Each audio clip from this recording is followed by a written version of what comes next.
But we have separate but equal, for example, in men's and women's sports. In Wimbledon, the men play the men, the women play the women. We did that because we recognize that gender is not the same as race. Gender is not the painted face. Men are in fact stronger than women, and they can hit the ball harder on the tennis court, and therefore Martina Navratilova gets to play Chris Evert, and Pete Sampras gets to play Andre Agassi. So our laws, our norms, are based upon this biological, irreducible fact. The norms are a social construct, but they're a social construct, you may say, in obedience to biology.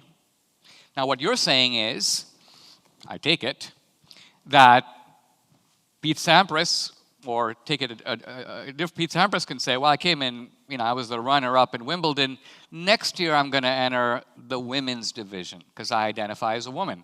Because after all, hold on, gender is a social construct. This is ridiculous? This is going on all over the country right now.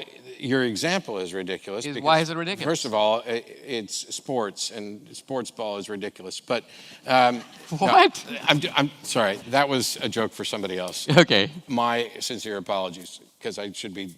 I'm not a devotee of sports, but I'm not. This isn't about what the law is. My view on sports, by the way, and many sports organizations have already dealt with this sort of thing, dealing with individuals who are transitioning and studying the science of it at various hormonal levels and things like that. And we're still in the fledgling process of getting this sorted.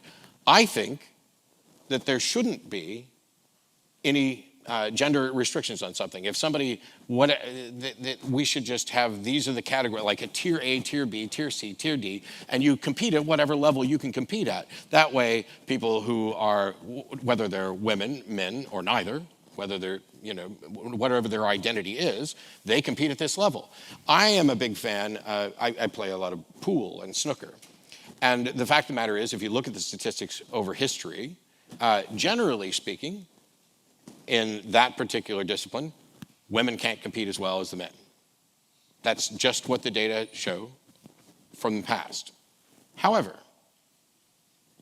there should be no reason why anyone, whether they are a woman under your criteria or a woman under their own, shouldn't be able to compete against anybody else they want if they can play at that level.